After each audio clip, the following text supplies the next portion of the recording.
उत्तर प्रदेश के एक सुदूर गांव छैनीपुर में आज भी एक ऐसा रहस्य दफन है जिसे सुनकर रूह कांप उठती है।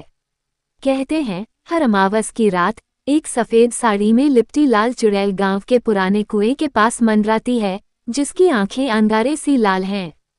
गांव वाले उसे लाल चुड़ैल कहते हैं। छैनीपुर एक साधारण गांव था, सीधे सादे लोग, खेतों की हरियाली और गाय बैलों की रुंझुन। पर शाम होते ही गांव की गलियों में सन्नाटा पसर जाता। हर घर के दरवाजे बंद हो जाते, क्योंकि एक किस्सा पीढ़ियों से चला आ रहा था। गांव के बुजुर्ग अक्सर कहा करते, बेटा, सूरज ढलते ही पुराने कुएं के पास मत जाना, वहां वो रहती है लाल चुड़ैल। गांव के बीचों बीच एक प्राचीन कुआं था, जिसे अब किसी ने छुआ तक नहीं था। कहते हैं 100 साल पहले एक औरत ललिता को गांव के जमींदार ने बेवजह डायन बताकर जिंदा उसी कुएं में फेंक दिया था। उस समय ललिता ने कसम खाई थी, मैं लौट कर आऊंगी, लाल साड़ी में, खून की प्यास लिए। जो भी इस कुएं के पास आएगा मैं उसे अपने साथ ले जाऊंगी। और फिर सालों तक अमावस की रात को लोगों के गायब होने की घटनाएं होती रहीं। एक दिन गांव में नए स्कूल मास्टर नरेश सर आए। पढ़े लिखे थे, तर्क में विश्वास रखते थे। उन्होंने गांव वालों से पूछा, ये लाल चुड़ैल क्या होती है? भूत प्रेत कुछ नहीं होते, ये सब अंधविश्वास है। बुजुर्ग रामसनेही काका ने गुस्से में कहा, मास्टर साहब, आपने शहर देखा है, हमने तो ललिता की चीखें सुनी हैं उस कुएं से। नरेश सर ने ठान लिया कि वो इस राज से पर्दा उठाकर रहेंगे। अमावस आने वाली थी। नरेश सर ने गांव के युवा लड़कों राजू, गुड्डू को साथ लिया और कहा, हम उस कुएं के पास चलेंगे, कैमरा, मोबाइल सब साथ लेंगे। भूत दिखा तो रिकॉर्ड होगा। गांव वालों ने उन्हें बहुत रोका, पर नरेश नहीं माने।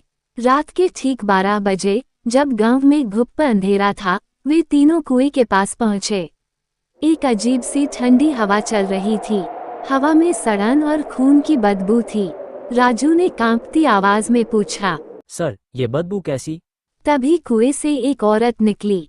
सफेद साड़ी में लाल बदन वाली एक औरत, बाल बिखरे, आंखें अंगारे जैसी। वो चिल्लाए, मैं लौट आई हूँ, मैं ललिता, लाल चुड़ैल हूँ। गुड्डू बेहोश होकर गिर पड़ा। राजू ने भागने की कोशिश की, पर उसके पांव जड़ हो गए। नरेश सर ने वीडियो रिकॉर्ड करना चाहा, लेकिन नहीं कर पाए। ललिता हवा में उड़ती हुई राजू की ओर बढ़ी। उसने उससे कहा, मेरे साथ चलो, कुएं के नीचे, जहाँ मेरी आत्मा सड़ रही है। राजू की चीखें अंधेरे में गूंजने लगी। ललिता उसे कुएं में ले गई। नरेश सर बदहवास होकर किसी तरह गुड्डू के साथ गांव लौटे। उन्होंने अगली सुबह पंचायत में सबको बताया, मैंने भूत को देखा, लाल चुड़ैल सच में है। गांव वालों ने डर से फिर कुएं के पास जाना बंद कर दिया। गांव के पुजारी त्रिवेणी बाबा ने कहा, ललिता की आत्मा तभी शांत होगी जब उसकी अधूरी चिता पूरी जलाई जाए और उसका अंतिम संस्कार विधि विधान से हो। पंचायत ने फैसला किया कि यह कार्य मास्टर जी करेंगे, क्योंकि वही उसे सबसे पहले देख चुके थे। त्रिवेणी बाबा ने विशेष पूजा करवाई। कुएं के पास हवन कुंड बनाया गया। चारों दिशाओं में मंत्रों का जाप हुआ। हवन की अग्नि में जैसे ही ललिता की कुछ अस्थियां डाली गईं, जो कुएं से निकाली गईं, आसमान में बिजली कड़कने लगी। एक भयानक चीख सुनाई दी, और फिर कुएं से आग की लपटें उठीं। सबने देखा, सफेद साड़ी में एक औरत की आत्मा आकाश की ओर उड़ गई। गांव में शांति लौट आई। लोग फिर रात को बाहर निकलने लगे। मास्टर जी ने स्कूल में एक निबंध प्रतियोगिता रखी, भूत प्रेत, सच्चाई या कल्पना। लेकिन कुछ महीनों बाद फिर से एक बच्चा गायब हो गया, और उसके माता पिता ने कुएं के पास लाल साड़ी का एक टुकड़ा पाया। कहते हैं चुड़ैलों की आत्मा पूरी तरह शांत कभी नहीं होती। ललिता को जिसने मारा, उसकी आत्मा आज भी न्याय की तलाश में है। जो भी उस कुएं के पास जाता है, उसकी सांसों की आवाज सुनी जाती है, और फिर वो कभी लौटता नहीं। छैनीपुर का कुआं अब भी वही है, लाल चुड़ैल की याद लिए। राजू की मौत के बाद गांव में एक अजीब सी खामोशी छा गई थी। लेकिन सबसे अजीब बात ये थी कि राजू की छोटी बहन नीला रोज रात में नींद में चलने लगी थी। एक रात उसकी माँ ने देखा कि नीला घर से बाहर जा रही है, और वह भी सीधे उसी पुराने कुएं की ओर। माँ ने डरते हुए पूछा, नीला, कहाँ जा रही है? नीला मुड़ी नहीं। उसकी आंखें खुली थीं, पर चेहरा शांत। माँ उसे अपने साथ घर ले आई। सुबह नीला कुछ याद नहीं कर पाई। मास्टर जी को बुलाया गया। उन्होंने देखा कि नीला की आवाज में बदलाव आने लगा है। कभी वह बूढ़ी औरत की तरह बोलने लगती, कभी किसी अनजानी भाषा में। त्रिवेणी बाबा ने नीला को देखा और कहा, ये लाल चुड़ैल की आत्मा का नया घर बन गई है, अब वो किसी नए शरीर में बसना चाहती है। गांव वालों ने नीला को मंदिर में रखा और पूजा शुरू की। नीला तड़पती रही, चीखती रही।